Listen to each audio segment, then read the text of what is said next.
Hola amigas y amigos, imagínense esto como una especie de manifestación política, pero no es política.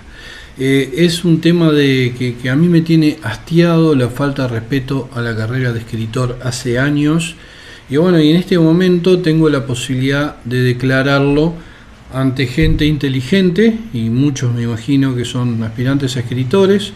Otros admiran a los escritores porque admiran los libros de los escritores, como mucho tolkieniano que hay en este canal, como mucho lovecraftiano, como mucho fan del horror y la fantasía y de la ciencia ficción. Y justamente esto es una manifestación en base a que a veces uno se despierta y dice, esto no va para más. Esto tiene que tener un freno, tiene que parar aquí. Pero yo solo no lo puedo parar, obviamente, y hay muchísimos cómplices de este sistema y de las editoriales, y ahora les voy a explicar por qué. Esto lo escribí hace tiempo, y a eso le agregué después actualizaciones con el tema de los anillos de poder, etcétera, ¿no? En las redes, desde que empezaron las redes sociales, esto se volvió un hábito. O sea, nosotros los escritores antes teníamos que escribíamos a máquina, no teníamos computadora, con suerte podíamos comprar una máquina a escribir, y hacíamos manuscritos que a veces teníamos que reescribir, gastábamos miles de hojas en un relato, en una novela, mucho más, y hacíamos manuscritos que mandábamos a una editorial con un sacrificio terrible, y las editoriales nos contestaban con una basureada, una grasada. Les doy tres ejemplos. Yo en Uruguay tuve la posibilidad de publicar mis libros a los 20 y pocos años, 3 veces. Una de ellas no la voy a mencionar porque terminó bastante mal para el editor. Y prefiero que después no salten tratándome violento o algo así, si vive ese editor. La otra vez fue con la editorial Fin de Siglo, con la cual, y voy a nombrarlo, a 2 editores los voy a nombrar.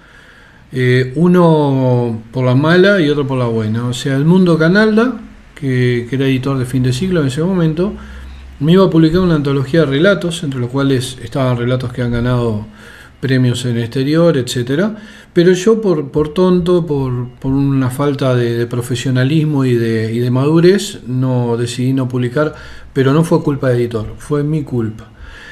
Otra vez, una editorial que me ofreció publicarme 3 novelas cortas en un libro que se llamaba Editorial Joea. Me ofreció un dinero muy poco, pero bueno, me servía, y yo tuve un problema de salud en una de mis hijas, que estaba internada en un CTI. Yo estaba separado, pero hace muchos años, ¿no? Yo tenía 20 y pocos años también, y les pedí un adelanto de un contrato que ya estaba prefirmado. Se faltaba firmar definitivamente el contrato, y me dijeron que ellos no daban adelanto. Yo les expliqué el motivo, me dijeron que no les interesaba. Entonces yo agarré, le pedí el contrato prefirmado, se lo rompí, se lo tiré en la cara y me fui. Y me perdí, eran $300 que me hubieran venido bien, pero bueno, perdí esos $300. El otro fue otro tema. Bueno, el primero ya les digo que iba a ser publicado y yo no quise.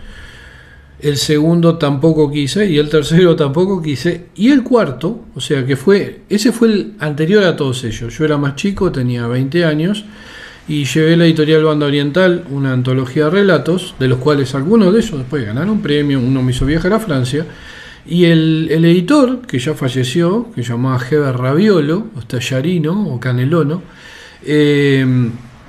me hizo una crítica de los cuentos, que no lo iba a publicar porque no sé qué, le faltaban madurez, bla bla, ¿no? Pero yo había pegado las hojas cada tanto con un esmalte de uñas natural, que no era mío obviamente. Había pegado algunas de las hojas y estaban pegadas. O sea, el tipo, los cuentos que él me estaba criticando no los había leído. Entonces lo insulté, le dije que era un payaso, que no sabía cómo podía tener una editorial o dirigir una editorial siendo tan sorete y tan payaso y despreciando tanto a un escritor, que el tipo quedó asustado porque prácticamente no le tiré el escritorio por la cabeza porque estuve a punto. Yo soy una persona violenta, tengo que reconocer, pero antes era mucho más violento. Siempre tuve paciencia, pero cuando me encontraban reaccionaba de manera bastante agresiva. Pero bueno, era parte de mi carácter y siempre fue igual. Quizás fue porque toda mi infancia fui un tipo laxo, un niño laxo, y me pegaban palizas en la escuela, hasta que un día le pegué yo al bravucón que me tenía acosado hacía 2 años, le rompí toda la nariz, le partí todo el labio, le partí el caballete, le destrocé la cara, un piñazo, bien pegado. Y a partir de ahí nadie más me molestó, entonces yo ahí me puse a molestar a los bravucones. O sea, yo nunca me metí con la gente débil. Incluso formé una banda de gente débil, que le llamamos la banda de cuarto, que éramos como 30 pibes de diferentes, éramos de cuarto, tercero y segundo, y andábamos todos tipo caballo pegando, parecíamos lo de la... cuando vi Los Caballeros de la Mesa Cuadrada de los Monty Python, que se llamó así acá en español, de Holy Grail creo que se llamaba, no me acuerdo, que los tipos iban haciendo así como que pegaban en el costado y iba uno con un coco atrás haciendo el ruido del caballo, iban cabalgando así, caminando, trotando. Hacíamos eso nosotros, pero teníamos 8 años y Monty Python era más grande. Pero bueno, sobre eso que les estaba hablando, sobre ese tema de los editores, yo después escribí una serie de un artículo que lo fui reescribiendo, y esta es más o menos la versión que quedó, que espero que les guste. En las redes todos pelean, unos a favor de la diversidad, otros en contra. Pero en el medio de todos ellos hay otros que no estamos en contra de la diversidad social, de la igualdad de razas, sexos y elección sexual. O sea, yo no estoy en contra para nada. A nivel social, creo que somos todos ciudadanos, somos todos humanos y todos tenemos derecho a una igualdad social. Pero sí estoy en contra de la destrucción sistemática del trabajo de los escritores, que somos los ninguneados eternos en esta civilización. Parece que en esta distopía los escritores estamos ahí para dar nuestros trabajos de forma gratuita, mientras que los trusts editoriales se enriquecen. Hace años un escritor amigo ya muerto, el Pollo, se puso en posición fetal en el piso del living de su apartamento y dejó de vivir, dijo su padre. O sea, fue así, él se acostó y murió. O sea, no fue sobredosis, no fue nada. Él se acostó y murió. Se cansó. Digo, hay gente que se cansa. Me comentó esto.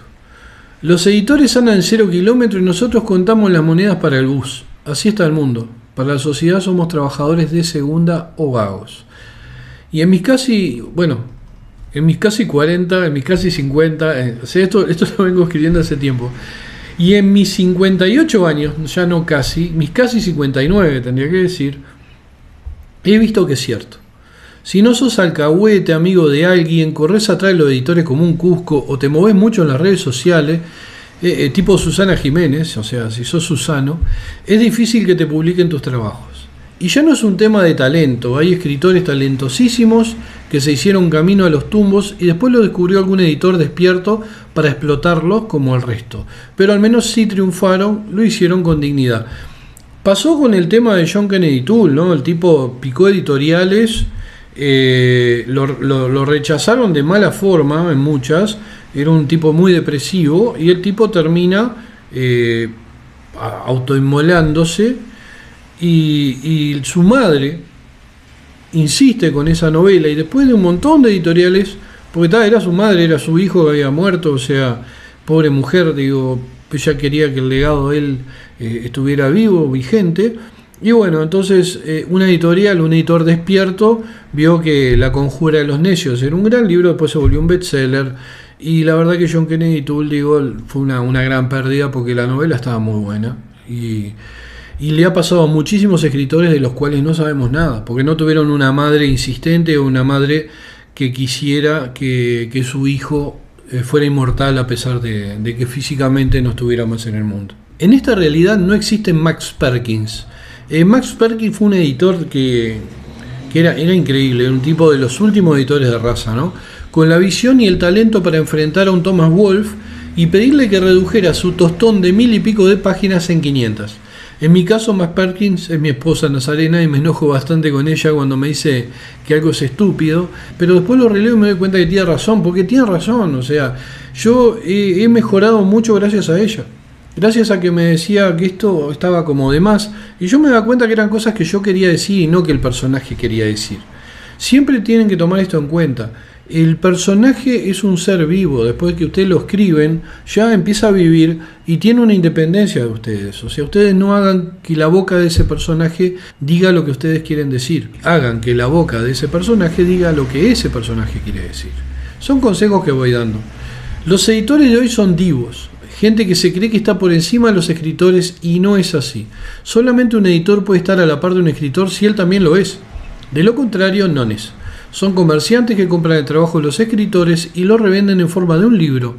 Son como los verduleros que compran las lechugas y fruta del chacrero que las cultiva y las venden en su verdulería. Son necesarios pero no imprescindibles porque últimamente a los escritores les ha dado por autopublicarse. O problema de los editores que están enojadísimos. Me chupan un huevo, váyanse a cagar si se enojan. Váyanse todos a cagar, en serio. Digo, por suerte que hay gente que se está autopublicando. Y podemos leer por ahí grandes obras que hubieran terminado en el olvido de un disco duro o un cajón de escritorio. Pero sin embargo, y a pesar del pataleo criticando a los que se autoeditan, las editoriales casi nunca responden a tu correo si les envías una obra y cuando quieren firmar un contrato contigo queda sobreentendido que te hacen el favor de publicarte. Me refiero a las editoriales que venden sus libros, les pagan a sus secretarias y personal, pero no a los escritores. Esas cosas, las obras, parecerían ser gratuitas o los pobres tipos que las crearon murieron hace más de 50 años, la mayoría en la miseria y todos arrancan los pedazos sus visiones como hienas y las transforman en dólares y más dólares. Como hizo el sorete Guillermo del Toro con Lovecraft, porque es un sorete, es un gordo sorete. Hace un par de años estaba en una librería y vi un libro de Lovecraft, justamente, a más de $70. O sea, le digo, lo transformo en dólares para que tenga una idea, porque estaba en peso, era un disparate. Cuando esa editorial no pagó derecho de autor porque HPL está más muerto que Tutankamón, pero tenía una linda tapadura y un dibujito muy bonito, y salía 4 veces más que la misma antología cuando los derechos pertenecían a Derlet, que dentro de todo fue el que lo hizo famoso después de su muerte, y quizás se mereciera más recibir los royalties que un editor desconocido al que Lovecraft le importaba menos que una caja de alfajores a un kiosquero. Porque Lovecraft no le importa a nadie, todos usan el nombre como la imbécil de Misha Green con Lovecraft Country, la idiota, la malsana, ser despreciable de Misha Green. Pero los editores de los trus editoriales son aficionados frente a los caficios de Hollywood, que son bebé de pecho, porque Hollywood sí son caficios. Le falta el sombrero, el abrigo de piel, el auto que salta y las cadenas de oro y los dientes de oro. Ellos no solo toman la obra de escritores ya fallecidos, sino que modifican a su antojo personajes, geografías, agregan civilizaciones o especies que no son de ese universo, los cambian de raza, de sexo, les cambian la orientación sexual, los vuelven más o menos inteligentes, inventan cosas ridículas porque en los brainstorming, donde se devora mucha pizza y eso va al cerebro, ojo con los brainstorming, con la pizza y la cerveza light. Los tipos de los CGI quieren un chancho que pilotee una ballesta con alas que lanza rayos rojos y todo eso con música del lado B del peor disco de Queen. O en muchos casos toman una obra y la transforman prácticamente en parodia, pero no porque quieran hacerlo, sino porque son ineptos. Es archiconocida la retaliación de la obra de Howard Phillips Lovecraft. La han hecho pedazos y casi siempre en contra de sus ideas e ideología. Y ojo que cuando escribí esta última versión que la escribí hace un tiempo, no estaba el gabinete de Guillermo el Tonto, o sea, no estaba. Pero el gordo cayó en lo que caen todos. Fue uno más del montón.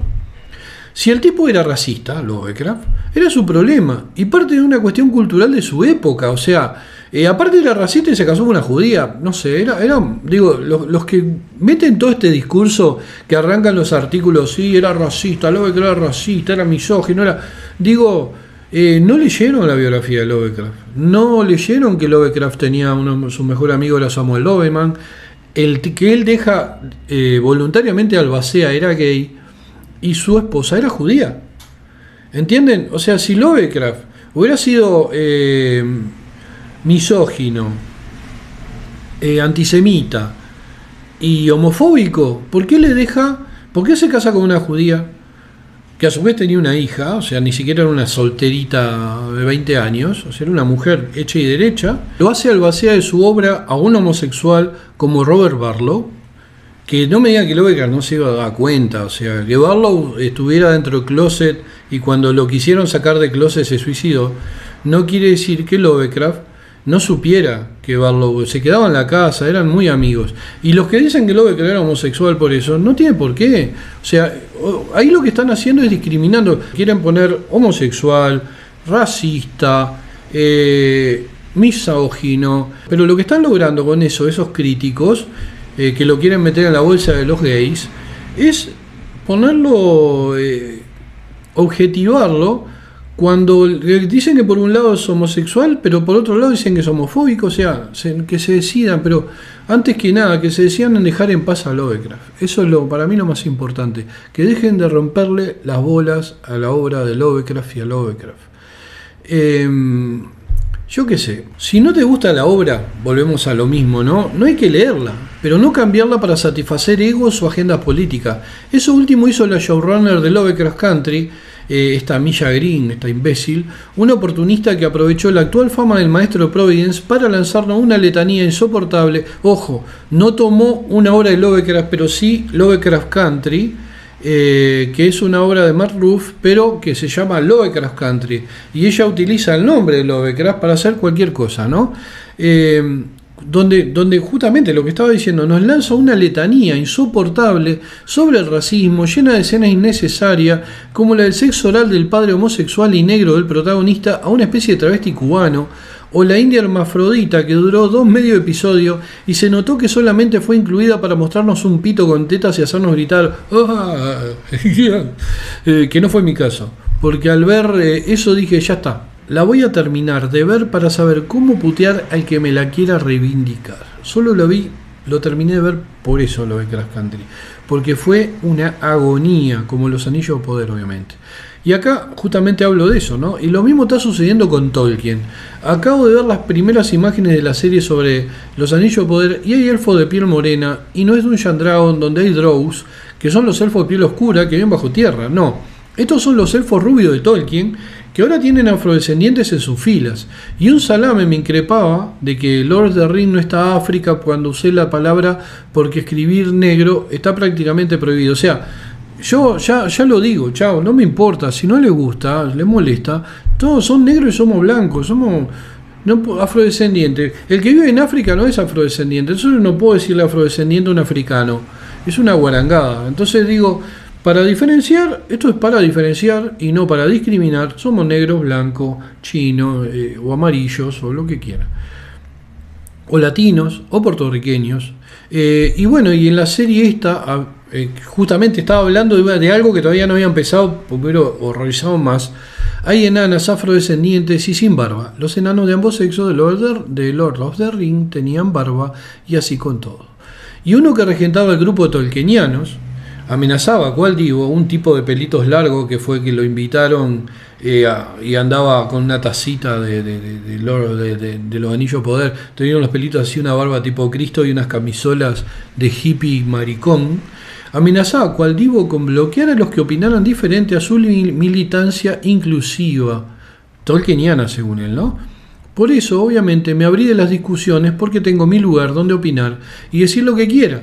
Porque en serio, que tengas una cuenta de una red social con 50.000 seguidores no te hace un conocedor absoluto de un escritor y mucho menos un cultor de su obra, porque consideras que si sos progre la gente te va a seguir más. Es que sí, está lleno de progres, pero los progres te siguen hoy, mañana no, son tipos que no tienen código, no tienen honor. El progre y el woke que no tienen honor, no tienen códigos, no tienen preferencias. Ellos van atrás de diferentes cosas que aparecen. Son gente light, gente de lo inmediato, no gente que te lee un libro entero y si te lo leen por muda. No te van a ir atrás a un libro que no está de moda y no está mencionado en las redes sociales. Eso ténganlo clarísimo. Yo no soy progre, soy progresista. Es diferente, pero me cago en las estupideces, obviamente. En mi país voto y milité en él por años a un partido progresista que legalizó la marihuana, creó la ley de matrimonio igualitario y además legalizó el aborto. Yo voté a favor de eso. Voté en un plebiscito a favor de la ley del matrimonio igualitario. Entonces a mí no me pueden decir que soy anti-gay. No soy anti-gay. Soy anti-cambiarme de sexo o hacerme gay a personajes que no lo eran. De eso sí, indefectiblemente. Soy anti que me transforme en un personaje blanco en negro. Soy anti que me transforme en un personaje negro en blanco.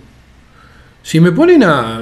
Yo qué sé, yo veía a Shaka Zulu cuando era chico. Más joven. Y imagino que si me ponen ahora Mel Gibson haciendo Shaka Zulu, no me va a gustar. Voy a decir, esto es una estupidez. Como me pareció una estupidez que metieran, no me acuerdo de Macbeth o de Hamlet a Denzel Washington. O sea, no me acuerdo ni de qué lo metieron, les soy sincero, porque todas las cosas que para mí son basura, si no las anoto se me olvidan. Porque mi cerebro... ya está grande, mi cerebro envejeció, está más decrépito, y dice, no, esto no, ya está. La mente humana a veces madura, evoluciona y dice, no, esto no, vamos a no cargarnos con esta... Roberto, me dice mi cerebro, ¿no? Mi subconsciente, mi yo esquizofrénico, vamos a no cargarte con estas cosas que te hacen mal y te hacen enojar mucho, y te va a dar un infarto, vas a morir, y yo voy a morir contigo. Estoy atrapado en tu cuerpo. O sea, entonces... Me olvido de esos nombres, y la verdad que sí, que está bueno que me olvide. No me olvido de Lovecraft, no me olvido de Machen, no me olvido de Ballard, no me olvido de China Miéville, pero sí me olvido de eso. Vamos a volver a lo que estaba hablando, ¿no? O sea, yo aprobé la ley de matrimonio igualitario, aprobé la legalización de la marihuana, aprobé el aborto. Es mi punto de vista. El que no le guste, tengo otro. No, tengo ese nada más. Como dijo Groucho Marx. Bueno, pero yo no fumo marihuana y tampoco estoy a favor del aborto en mi familia, pero considero que el que quiera hacerlo no debe incurrir en un delito, porque todos somos humanos iguales ante la ley. Y es por eso, por aprobar todas estas leyes inclusivas, porque a nivel legal estoy a favor, a nivel de justicia estoy a favor, a nivel social estoy a favor, me puedo dar el dique de calentarme cuando veo cosas que me parecen injustas, ¿no? Como el tema de la modificación de obras de escritores sin su consentimiento. Por más que algún experto, historiador de la Tierra Media trasnochado me diga que hay elfos negros, no los hay en la Tierra Media, no los hay. Y por más que vuelva a leer la trilogía del Anillo una y otra vez, no los voy a encontrar, a menos que escriba eso con lapicera encima de las hojas, a menos que aborre en la parte de los elfos y ponga, yo qué sé, Elrond era negro. Si hago eso con una lapicera, digo, destruyendo un libro, ahí es la única forma que pueden haber elfos negros en la Tierra Media. Volviendo a mi indignación original, no es porque tal o cual personaje tenga otra raza o sexo, es por faltar el respeto al escritor, esto lo voy a decir siempre. Es porque he vivido toda mi vida soportando el desprecio, la falta de empatía, el ninguneo y la minimización de mi trabajo como escritor, y empatizo con los otros miembros de mi gremio, porque obviamente tenemos que empatizar entre nosotros. Sé que idiotas como Stephen King van a despreciarme a mí, por mi ideología, por lo que yo opino, me van a despreciar, me van a hundir si pueden, y me chupa un huevo Stephen King, porque a mí, yo no lo voy a hundir, pero no lo voy a leer más. O sea, lo que él piensa, lo que él dice y lo que él escribe me parece una mierda. Entonces yo no pienso leer más a Stephen King. Es más, las series basadas en cosas de Stephen King a veces las veo porque dentro de todo son adaptaciones que él aprueba, porque es un mercenario. El tipo es un mercenario. Entonces yo no voy a salir a defender la obra de Stephen King, capaz que cuando se muera, pero como el tipo en vida, no, tampoco, ni cuando se muera, porque el tipo en vida siempre estuvo para el dinero, siempre estuvo es como un montón de escritores. Es como en el caso del idiota Neil Gaiman. Digo, si se muere Neil Gaiman y agarran y le cambian todos los personajes, todas las obras, ¿quién lo va a defender? Si el tipo en vida era un culo roto, salió a bardear a la gente de Tolkien, o sea, como escritor es una mierda. No tiene ninguna solidaridad ni respeto por uno de los más grandes escritores de fantasía, cuando él hace fantasía. Cuando él estuvo con Pratchett, ¿qué va a hacer también? ¿Va a cambiar todo lo de Pratchett ahora? ¿Va a estar a favor? Si hacen mierda la obra de Pratchett, él va a salir a aplaudir cuando supuestamente escribieron a cuatro manos y fueron hasta amigos. O sea, porque el tipo no tiene ningún tipo de honor, no tiene códigos. Y ese tipo de escriba, o sea, yo no lo soporto. Una Rowling no la puedo ni ver. Es una mercenaria, es una tipa que plagió Willy el Mago.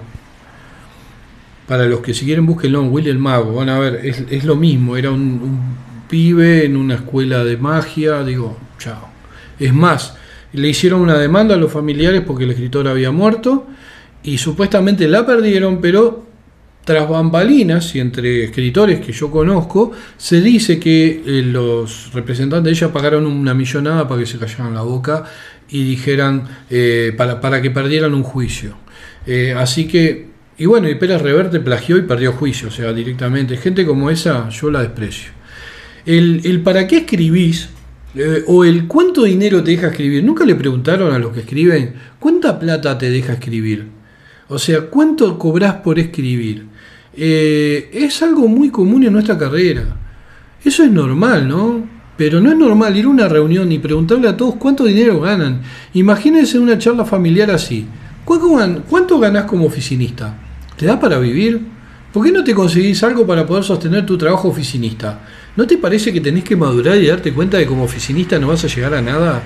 Y así con todo, con médicos, contadores, abogados, carpinteros, reponedores, supermercados, policías y políticos. Imagínense en las reuniones preguntándole a cada uno, se reúne con el presidente, la familia presidente de la república de un país y le dice, ¿por qué no deja eso ese presidente? Deja al vicepresidente que se encargue. ¿Cuándo vas a madurar? ¿Por qué no te conseguís un trabajo de escritor? sería el mundo ideal para mí. Pero bueno, no vivimos en el mundo ideal, vivimos en una distopía constante, eterna, imparable, ineluctable, etcétera, y más adjetivos todavía. Así que busco un diccionario de sinónimos y empiezo con los adjetivos. Yo lo que le digo a los que nos preguntan cuánto ganamos o por qué escribimos, yo les pregunto si alguien se va a acordar de ustedes cuando se mueran, porque nadie lo va a hacer. En serio, no lo veo en los libros de historia el verdulero Jorge Mi Barrio o el contador de supermercado de la esquina. Pero sí a muchos escritores, esos drogadictos, borrachos y libertinos que todos desprecian, sí, eso está en la historia. Pero no vale nada, ¿no? El escritor es subestimado y su trabajo no es respetado. Eso no ha cambiado, nunca va a cambiar. Nunca va a cambiar. No sé, al menos en mi vida no va a cambiar. A pesar de que Coppola nos dio una película llamada Drácula con el nombre de su autor Bram Stoker adelante, ese ejemplo se siguió un tiempo porque se puso de moda, pero nada más. El que te nombraran antes de una película tenía la misma fuerza que ser punk en los 80 y duró lo mismo que ser punk. O sea, duramos igual. A veces te ponen el nombre, si sos famoso, para vender. Pero no por respeto al escritor, sino para vender. Si sos Stephen King, obviamente te van a poner el nombre porque sos un mainstream famoso.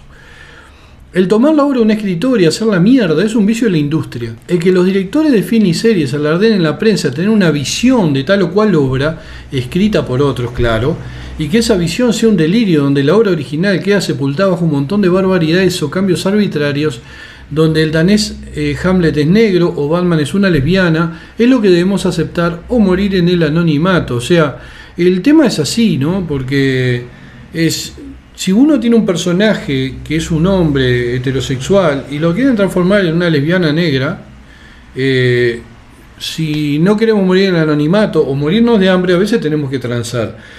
Y muchos no transan y se mueren de hambre y en el anonimato. Y otros sí, y son Stephen King o Neil Gaiman.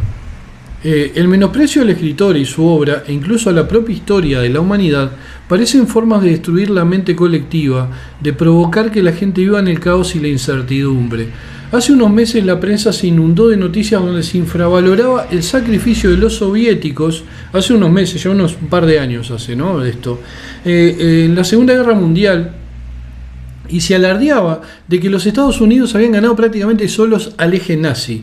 Y hasta llegué a ver fotografías hechas en Photoshop donde cambiaban la famosa bandera soviética de la toma del Reichstag por la estadounidense en algunas páginas de medio pelo, o sea, en varias páginas. Fue terrible, yo la verdad que quedé frío. Pero como decía Goebbels, una mentira repetida 1000 veces se vuelve verdad. O que el acto de mentir debía ser estudiado y evaluado obviando la propia moralidad para lograr una herramienta que influyera en la sociedad. El político debía prepararse para construir versiones distorsionadas de los hechos y transmitirlos posteriormente a una audiencia que, si bien podía resistirse al principio, terminaba cediendo ante la repetición de la mentira. Esto lo decía Goebbels, el nazi, el jefe de propaganda de Hitler. Y lo aplican en este momento prácticamente todos los medios de Occidente, los grandes medios, aplican esta mentira, aplican esta cosa, aplican esta enseñanza del gusano de Goebbels, del nazi gusano de Goebbels, que incluso hay una foto donde está con una cara de orto bárbara, porque le comentan que creo que era el camarógrafo que lo estaba filmando, el fotógrafo, era judío. Y ahí mostró lo que era el tipo, ¿no?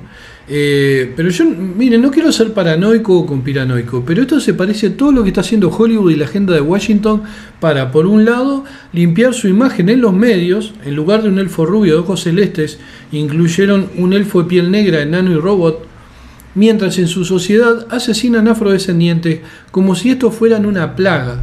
Es la ideología de a Dios rogando y con el mazo dando. Los embutimos con calzador en una película donde solamente podrían actuar como Haradrim u orcos, y cuando los actores afrodescendientes se sacan las orejas de goma y regresan a sus casas, los detiene la policía y los patean en el suelo porque conducían automóviles caros que solo deberían poseer una persona blanca.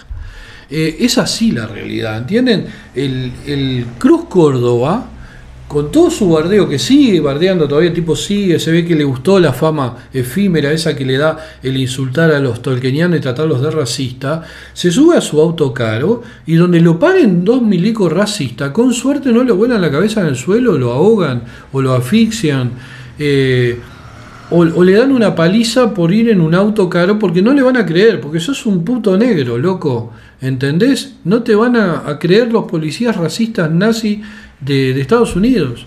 Y vos sos un alcahuete, sos el negro alcahuete, el lumpen, sos el negro Stephen de Tarantino. Tarantino lo mostró bien como son, el negro lumpen. No el negro que va para adelante, que pelea por sus derechos y por los derechos de los demás.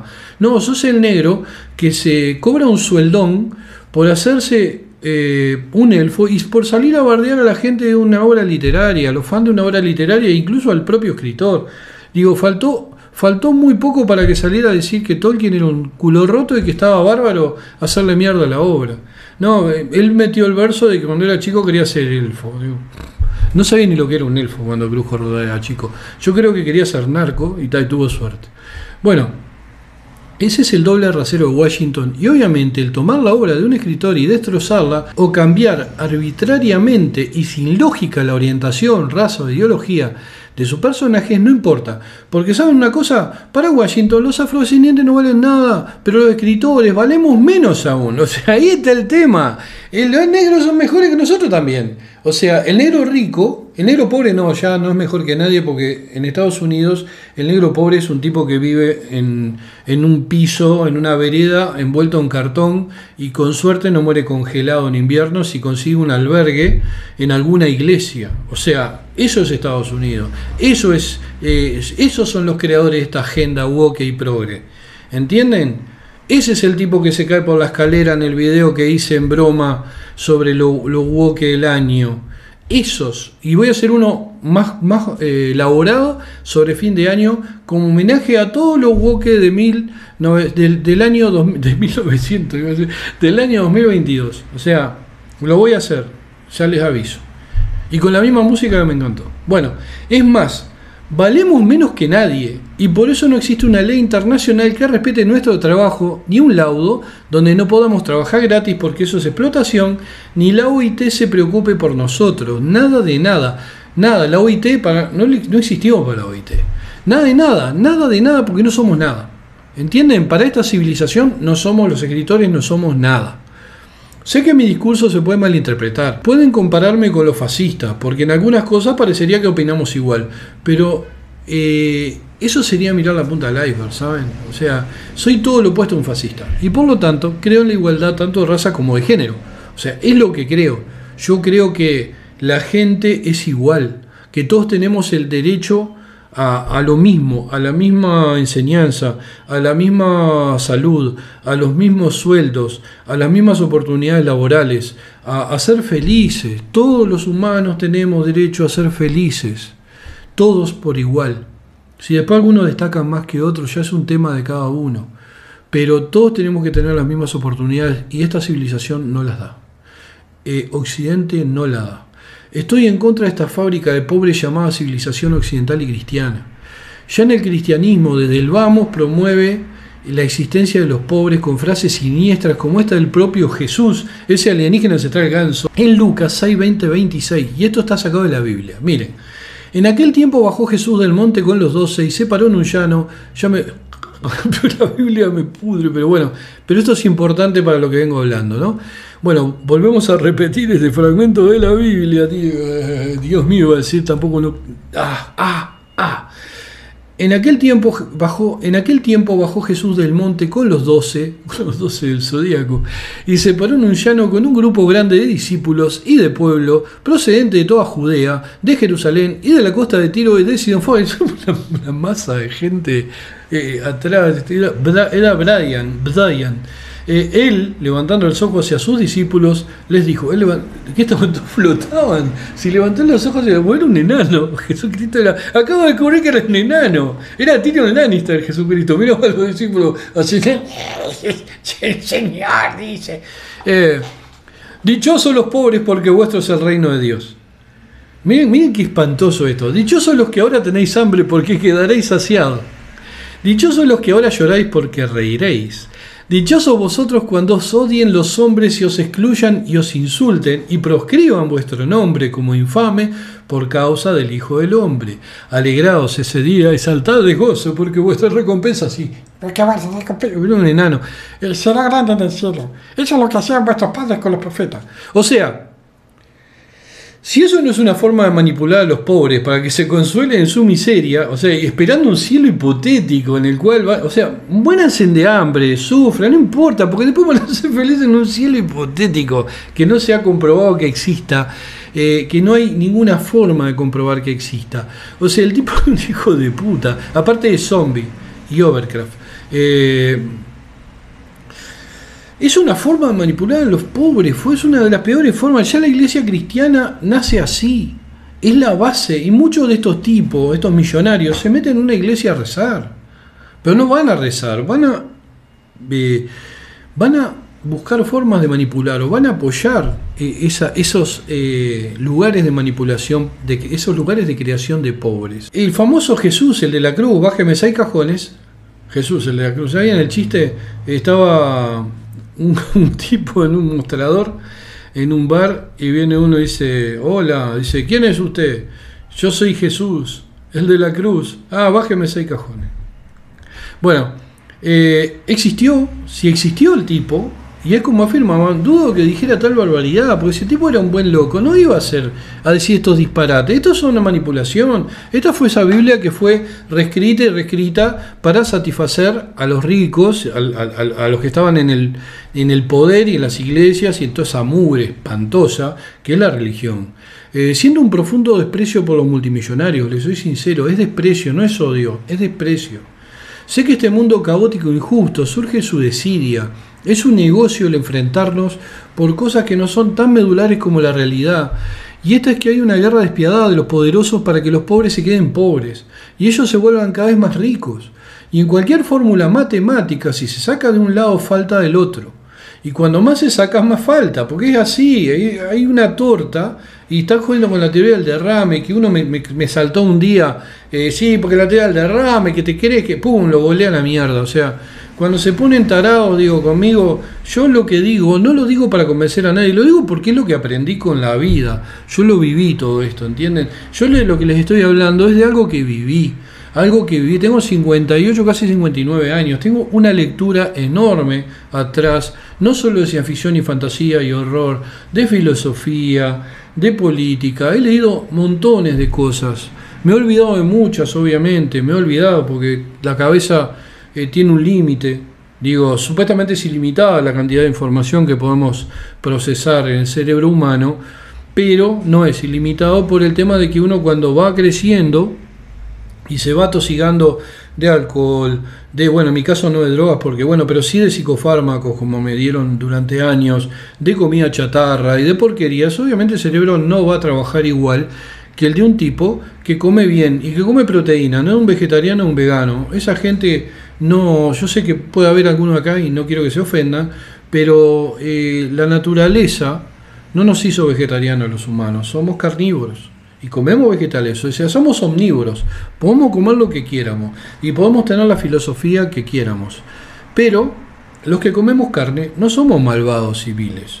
Es una cuestión, somos cazadores, es una cuestión natural. Entonces, todo esto, toda esta guerra que nos hace cómplices involuntarios, son cortinas de humo donde se oculta a la gente que no tuvo la misma oportunidad que ellos en una fosa pútrida de donde jamás pueda salir. O sea, ellos quieren que los pobres estén ahí abajo, enterrados, que no salgan, les sirven los pobres, negocian con los pobres, negocian con todo, negocian con la seguridad, negocian con las ollas, no con las ollas populares, perdón, porque acá hay ollas populares que las están regentando gente pobre, para alimentar a otra gente pobre, gente solidaria, gente buena, y tenemos un gobierno con un pelado que parece una especie de bebé mandril que dice que están robando. ¿Están robando qué? 10 kilos papas están robando, sorete. Vos estás robando un sueldo. El presidente acá está robando un sueldo. Están todos los políticos robando un sueldo. No hacen nada. Y le pagamos un montón de dinero, un montón, que sale de mis impuestos, de los impuestos de mi esposa, de los impuestos de mi vecino, de los impuestos de ustedes. O sea, los gobiernos están financiados por impuestos de nosotros, ¿entienden? Entonces digo, después vienen ellos y dicen que una olla popular roban 3 papas. O sea, no, el que está robando es otro tipo de persona, y es el que está arriba, el político, el rico, el que compra una empresa de la competencia, la cierra y echa a todos. Un Elon Musk, toda esta gente, un Jeff Bezos, toda esta gente está robando, está cagando el mundo, lo están haciendo mierda. Toda esta gente tienen acciones en empresas que contaminan, que financian guerras, que producen armas, o sea, todos están metidos en todo. Donde más plata deje todo esto, ellos están. Y el pobre es un negocio, ¿entienden? La comida, esa que le dan a los pobres en bolsitas, todo eso es lo que la financian los gobiernos, la Cruz Roja, todas estas cosas las financian los ricos, y todos ganan dinero de ahí, todos ganan en una guerra. Los cascos blancos son unos hijos de puta, son unos cagadores, son unos mercenarios, y muchos eran del Daesh. O sea, tipo, yo me acuerdo que vi una foto de un casco blanco que estaba como levantando un niño en una bomba que habían tirado supuestamente los sirios, y ese tipo en otra foto estaba quemando un piloto muerto de risa, o ejecutando gente en el suelo, mujeres. O sea, y ese era después se ponía un casco blanco y hacía prensa y lloraba, oye, me levantaba los brazos al cielo. Después sacaba el casco, se ponía un turbante, Alá. Digo, y ni siquiera creían Alá, porque hace un tiempo, me acuerdo que en España agarraron un grupo de terroristas islámicos que iban bebiendo alcohol en un auto. Los musulmanes no beben alcohol. O sea, estos musulmanes, que supuestamente tenían esa ideología, creo que era wahabista o cuál, no me acuerdo, no beben alcohol. Y se iban borrachos porque son mercenarios. ¿Entienden? Es todo un negocio, todo un curro, todo es curro esto. Y sé que en algún aspecto parece que me salgo de tema, pero todo está encadenado al tema de los escritores. Todo está encadenado, nos usan. Mucha gente está escribiendo noticias falsas. Cuando un escritor está de acuerdo, ahí ya es un tema de cada uno. Si el escritor hizo un puzzle para armarse de diferentes formas, problema de él. Pero cuando el escritor está muerto y su visión se deforma y se cambia, como Lovecraft, Tolkien y tantos otros, cuando guionistas mediocres deciden agregar tal o cual cosa porque tienen en la mesa un librito de instrucciones que les llegó del departamento de propaganda de Washington, ahí la cosa se vuelve preocupante. Creo que muchos de los guionistas de cine y series se transformaron en esquiroles, en mutaciones donde toman la obra de sus colegas escritores y la destruyen. Los esquiroles eran tipos que le pegaban a los sindicalistas, ¿entienden? Y esta gente es lo mismo. Esta gente que supuestamente son escritores y le pegan a los escritores. Y el que le pegaba al sindicalista no era un rico, era un pobre que trabajaba para un rico. Todo para bailar para un productor, un director, en muchos casos sobredimensionado. O sea, porque son como estos dos tipos, McKay y Payne, digo... de estos dos payasos, digo, estos negros que salieron, tipo, porque los racistas, de Tolkien, son todos racistas, la Nombete, todos estos payasos, la Nombete que fue la primera actriz negra de la historia, o sea, ¿entienden? Toda esta gente labura para tipos sobredimensionados, no tienen ni experiencia, terminaron reconociendo que sabían qué hacer con la obra de Tolkien. Lo más triste es que los guionistas tienen sindicatos bastante fuertes afuera, pero los escritores no. Somos fáciles de robar, nuestras ideas están ahí, ¿no? Es solo tomarla y utilizarla con algunos cambios.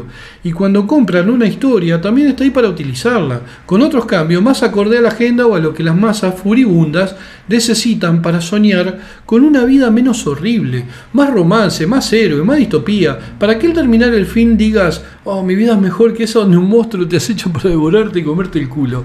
O sea, han robado y plagiado a más no poder, o comprado una franquicia por poco dinero cuando un escritor en caída libre necesitó dinero para pagar un tratamiento de salud. Me pasó a mí, y yo no transé. Fui y trabajé por otro lado, me conseguí una changa para agarrar el dinero que necesitaba. No transé con la editorial. Y no me arrepiento ni me voy a arrepentir nunca. Porque el dinero lo terminé consiguiendo por medios más honestos que no tenía. Honestos digo, no vender mi obra. No vender mi obra a unos soretes. O sea, para mí me parece más honesto ir y cargar cajones que vender mi obra literaria a gente de mierda. El caso más renombrado de todo esto, por ejemplo, es el de Siegel y Shuster, los creadores de Superman, que perdieron los derechos sobre el personaje por una desinteligencia, porque digo, era un momento que ellos de repente necesitaban ese dinero y terminaron cometiendo un error, pero es un error, pero lo crearon ellos, ¿entienden? O sea, fue creado por ellos, fin. Y una campaña popular tuvo que ser necesaria para que la Warner les otorgara una pensión para que terminaran su vida con algo de dignidad, porque estaban en la lona los tipos, estaban en la ruina, tipos que se estaban enriqueciendo con su personaje de Superman, siendo multimillonarios con su personaje de Superman, y ellos estaban muriendo de hambre. En resumen, una empresa multimillonaria les pagó una pensión a dos creadores de una de las mayores franquicias de la historia, y me imagino que hasta el cadete que hacía lo mandado, uno de los directores de turno de una de las versiones fílmicas, o sea, que le traía la puta, el que le traía los trolos, el que le traía la droga, ganaba más que Siegel y Shuster juntos en toda su vida. ¿Entienden? En un mes de trabajo. ¿Ahora entienden por qué me indigno? ¿Entienden que no siempre se es un racista o un nazi por considerar que una obra literaria o un hecho histórico no debe modificarse? Faltaría solamente que Biden ordenara pintarle un bigote estilo Pancho Villa a la Mona Lisa porque necesita algo de los mexicanos. ¿Eso estaría bien? Quizás no. ¿Y saben por qué? Porque los ilustradores tienen una ventaja enorme sobre los escritores, y esa es la inmediatez de su obra, el que se puede ver en pocos segundos y no hay que sentarse 4 horas a leerla, ni hablar de que su idioma es universal, y a ningún rico le gustaría pagar $10 millones o más por poner en su sala una Mona Lisa con bigotes a lo Pancho Villa.